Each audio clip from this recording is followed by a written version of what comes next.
This week on Africa Update, after 70 years of reign, Queen Elizabeth II's death has garnered a spectrum of feelings around the world about her life, legacy and the monarchy.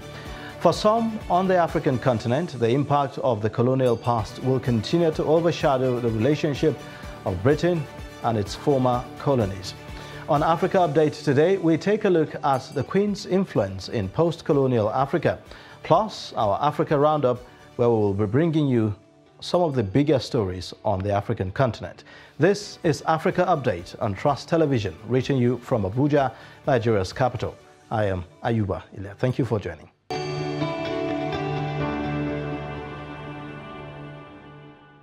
From Kenya to Nigeria to South Africa, the death of Queen Elizabeth II has prompted an outpouring of condolences from African heads of state, praising an extraordinary leader and sharing memories of her frequent visits to the continent during her 70-year reign. However, the monarch's death has also reignited a sensitive debate about the colonial past in English-speaking Africa, particularly the Queen's role as head of state during British rule. She became a queen while on a visit to Kenya and went on to be the last colonial monarch for Africa. Her accession to the throne came as African colonies clamored for independence. Queen Elizabeth II had to supervise the elimination of the British colonial empire. She was able to adjust to the reality of the imperial decline and then transform that imperial decline as if to a good thing, something common that people can be part of and wanted to be part of. That is the Commonwealth. To some Africans, the British colonial rule is synonymous with exploitation. They blame the Queen, the representative of the British interests, for the atrocities during that period. I personally will not forget that I was incarcerated for 7 years. I cannot forget I was put together with my father. I cannot forget I left my children for 7 years without food, without education. That I will never forget. But with territorial colonialism now decades gone, memories of the wrongs of British rule in Africa are fading. She was many things to many people. To the colonial subjects, at the time of colonialism, she was a symbol of the evil that was colonialism. With independence, she was able to transform herself to a likable person. And as a person, she was likable. Queen Elizabeth was widely admired and seen as a role model by many on the continent. The legacy she's left will really her name really rooted in the hearts of generations to come. For me, it's just sad. I can't really say I take it personally, but I mean, it's sad for people around the world and especially for England. Never known any other ruler last that long. So for this now to have happened, well, it only means that every man has an end. Analysts say Queen Elizabeth's biggest legacy is the creation of the Commonwealth. And with the death of the Queen, the future of that legacy now lies with the new king.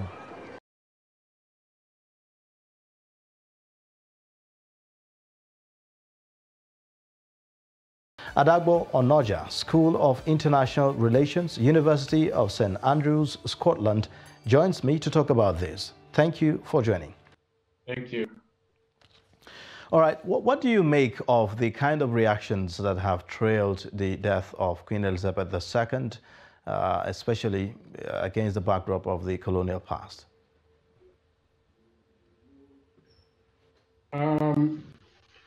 If you take the African reaction to the death of the Queen, you can identify, you can see a kind of discourse that resonates with history, that goes back to history, to situate her personality, her office, and the death in history by making dense reference to colonialism, in which the British Empire has been highly implicated. That means power of history, the force of history as far as the African memory of it is concerned. So Queen is dead, but the African reaction to it via a certain and a specific sense of history. The importance of that is that we don't all see any event from one angle. While the British, the Europeans, the participants, the captors, the motivators of colonialism and the empire would see the Queen as a global icon, the Africans are seeing it from a definite standpoint, which is understandable in spite of the complexity of the office of in spite of the complexity of the monarchy in Great Britain. So that's basically understandable. It shows how history works. It shows how memory works, and the way the privilege, the standpoint of individuals in that history, the experience of the Africans. It has come out very powerful. It doesn't mean that they're not mourning, they are not sympathizing or whatever. It simply means that they are looking at it from the aspect of the monarchy and the empire that affects them the most, which means they have understood the issue from a very particular point that cannot be dismissed. I think that's my summary of the reactions that have greeted the death of the Queen. And the importance is that Africa has been able to frame the death in a particular way, in a uniquely African sense of it, which is very important because we don't expect any other people to frame it for us. That's an achievement. It does not say that Africans are happy that she's dead, but it's just situating the death in space and time, and which is very, very, very important. Well, I mean, one of the reactions which went viral on social media from one of the a professor in the United States, I believe, who wished more pain to the Queen. That came, and we saw a lot of critique of that reactions and all of that. So there are those who say, why blame the Queen for something that she inherited? Literally, because before she became queen, that colonialism was taking place at the time. Well, I don't think we have to make anybody miserable for saying whatever they say about the Queen. The Queen cannot be understood from one standpoint. There are multiple standpoints must come into play. And we cannot say, or we should not say, that one standpoint is wrong, another one is right. No, we should collate all the standpoints. That's the right way to understand and situate the Queen and the office and the roles that she played in world history. So all the positions should be seen from where they are coming from. The way individuals and groups relate to the Queen is dependent on how they experience the Queen. If you experience the pleasant side of the Queen, you are likely to say very pleasant things about her and about the monarchy and the British Empire, which is symbolized. If, however, you experience the rough edge of the monarchy, of the queenship, of the person of the Queen, then you're bound to say that aspect of it, and we shouldn't make anybody miserable for saying that. Well, is it justifiable? Can we justify those kind of reactions? Looking at the fact that, like I said, she inherited this. Yeah, but she inherited the institution. And again, one could say that she was not a prisoner of the institution. Yes, she and one could say that to make amends in terms of the way history played out. I'm not blaming her as a person, but she could equally have made amendment. The fact that she didn't do it should be recorded in history, even if we don't blame her strictly for that. Shouldn't the fact that a lot of African countries became independent under her reign, I mean, just a few years when she ascends to the throne, shouldn't that count as something that is, commendable? Yeah, I started by recognizing that. I started by saying that the Queen cannot be understood from just one single point and say, this is the Queen. No, the Queen has so many dimensions from which to look at her.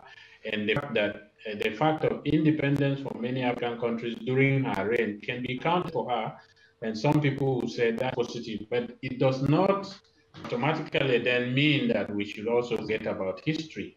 Recalling history does not automatically indict Queen as a person. We are looking at it, we are taking a systematic view of the history in which the Queen was an actor and a force. Okay, all right. So some of these views, expressed as a result of the feeling that perhaps Britain has not taken responsibility for that past and all of that. What would you say about the Queen's influence on post-colonial Africa? Is there any demonstration of reparation, or restitution, if you may, like? The Queen has all along, not just the Queen, the entirety of Europe has avoided any emphatic pronouncement or rendering of apology in any official sense. You may recall that earlier this year, the King of Belgium paid a visit to the Democratic Republic of Congo. He stopped short of rendering an apology. I believe the reason they abstained from making an official apology for colonialism and the brutality and cruelty that went with it is because there are implications. If you apologize, you are right, you are putting forth, you are confirming, you are affirming the propriety of reparations, of which the financial implications may be something they are afraid of. So they have not apologize, and the Queen has always said that we should look at the good things and the bad things. That is open to interpretations. So it's very unlikely that they will very soon come to apologize and endorse reparations or other forms of restitution. But this is a struggle that has started and nobody can predict how it will end. It depends on how it is negotiated and how it is concluded. All right, so what should form the basis of Britain-Africa relations going into the future now, looking at the fact that we have all of this, historical past, documented? Well, the international system, of which Britain is a player as a member of the Security Council, is very resistant to change. So if you are expecting change, then you have to look.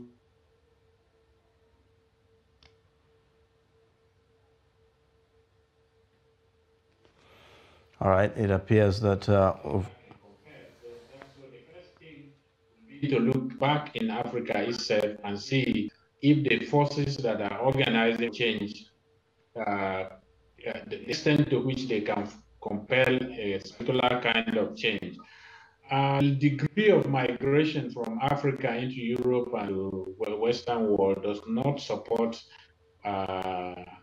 optimism in terms of any dramatic change immediately.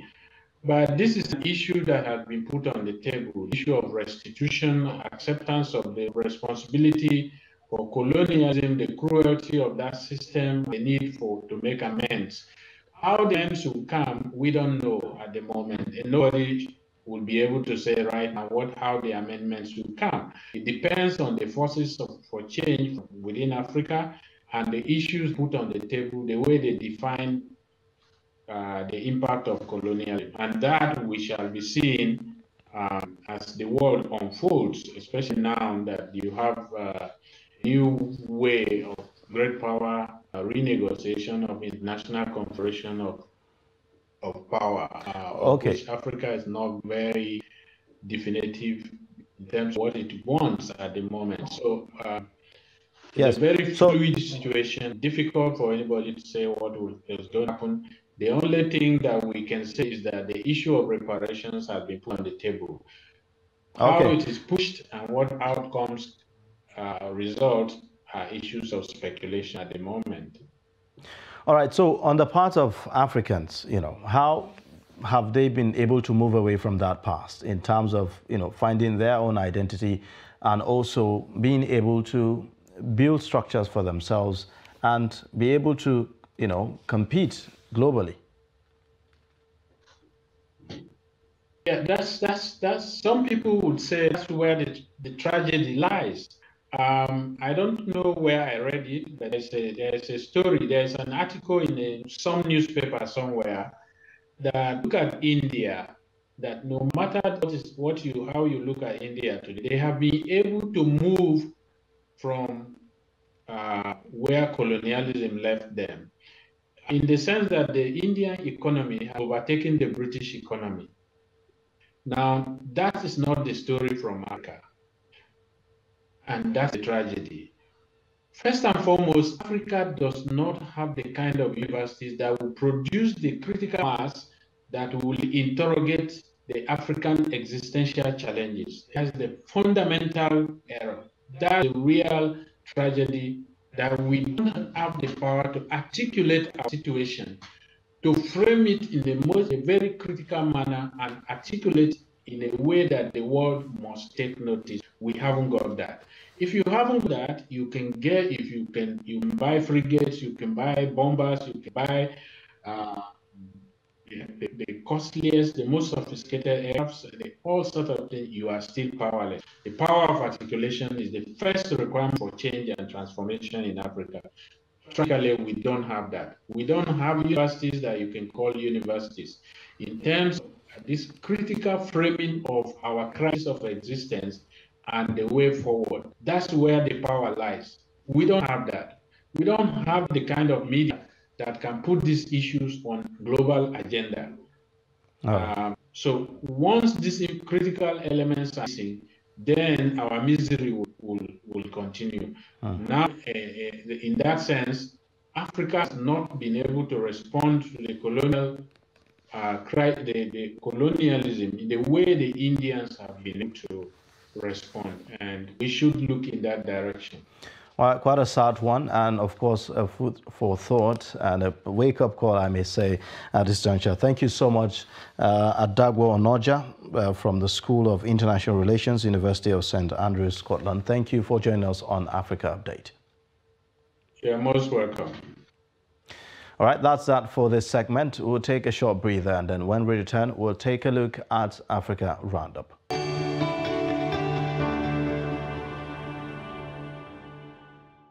Thanks for staying. You're watching Africa Update on Trust Television, reaching you from Abuja, Nigeria's capital. Now, on Africa Roundup for today, Egypt's president traveled out on Tuesday to Qatar on his first visit to the gas-rich nation amid warming ties after years of frayed relations following the Egyptian military's overthrow of an Islamist president backed by Doha. The two-day trip comes amid a rapid rapprochement between Egypt and Qatar after the end in 2021 of a years-long boycott of Doha by 4 Arab states, including Egypt. Qatar's state-run news agency said that Egyptian President Abdel Fattah el-Sisi was to hold talks with Sheikh Tamim bin Hamad Al Thani. In June, Sheikh Tamim visited Cairo, where he was welcomed at the airport by el-Sisi in a sign of warming ties. The two countries' relations deteriorated in 2013 when el-Sisi, as defense minister, led the military's overthrow of Egypt's Islamist president Mohamed Morsi following a short-lived and divisive rule. Morsi, who hailed from the Muslim Brotherhood, was backed by Qatar. Uganda has paid $65 million in the first installment of a total $325 million it was ordered to pay neighboring Democratic Republic of Congo as compensation for losses caused by wars in the 1900s when Uganda troops occupied Congolese territory. In a case first brought against Uganda in 1999, Congo asked the International Court of Justice to compel Uganda to pay it $11 billion as reparations for the deaths, looting and general economic damage caused by Uganda's military occupation of parts of Congo in the 1990s. Congo's government spokesman, Patrick Moyaya, confirmed that the first of 5 installments had been received. After lengthy proceedings, the ICJ, United Nations highest court, ruled in 2005 that Uganda had violated international law by occupying parts of eastern Congo and supporting other armed groups during a conflict that raged from 1998 to 2003. The ICJ judges finally ruled in February this year that Uganda should pay $325 million in 5 yearly installments of $65 million starting in September this year. Gambia has ordered importers and shops to suspend sales of all brands of paracetamol syrup while the government investigates a suspected link between the medicine and the deaths of dozens of young children. Last Thursday, the West African country's health service said that it had launched the probe after a spike in cases of acute kidney injury among children under the age of 5 was detected in late July. The medicines regulator, known as the Medicines Control Agency, said that there was insufficient data to warrant a general ban on paracetamol syrups, a painkiller often used to treat fevers in children. The children suffered symptoms including an inability to pass urine, a fever and vomiting that quickly led to kidney failure. It did not name any specific brands but said that some samples had been sent abroad for quality control testing. A fuel tank exploded in a massive blast in the southern Libyan city of Seba, injuring 17 people, the health ministry said in a statement. The fire caused by the explosion was brought under control, witness said. The blast comes weeks after a fuel tanker blast in another southern Libya city killed 5 people and injured 50. A fire had broken out in a truck transporting diesel fuel to a town in southern Libya, medical and security forces told Reuters. Pictures posted on internet by local residents showed a charred truck and several other charred vehicles on both sides of the road in the Ewaya area of Bent Baya municipality. The 3 medical sources said that 5 bodies were found burned either inside or near the vehicles. Now, at least 10 people were killed in airstrikes on Ethiopia's Tigray region on Wednesday, a hospital official said. The attacks came after authorities there expressed readiness for a ceasefire. Twin drone attacks hit a residential neighborhood in the regional capital, Mekele, killing 10 people and injuring others, said a senior official at Ida Referral Hospital. Fasika Abdellassi, a surgeon at the same hospital, said that the first bombing injured 2 women, followed by a second drone strike on the people gathered to help and see the victims. Earlier, a spokesman for the Tigray People's Liberation Front, which has been fighting Ethiopia's government for nearly 2 years, said that civilians had been killed and wounded in the strike but did not provide further details. Now, finally, Tanzania plans to build the first ever presidential museums in its capital, Dodoma, to promote understanding of the presidency, an official said. Christowaja Ndandu, the acting director for the Department of Antiquities in the Ministry of Natural Resources and Tourism, said that the presidential museums will be used as repositories for the papers, records and historical materials of the country's presidents. According to her, the preparations on the way include architectural designs of the museums and collection of the country's president's documents and artifacts. She said that the Minister for Natural Resources and Tourism, Pindi Chana, inspected the construction site of the presidential museums in Chisichili, which covers 20 hectares. Chana said that the construction of the presidential museums will add to the East African nations list of tourist attractions. And with that, we wrap up Africa Update for this week. Join us next week for another time on the program. You can watch us live across all social media platforms, and also don't forget to subscribe to our YouTube channel. I am Ayuba Ilya. Thank you for watching. Bye for now.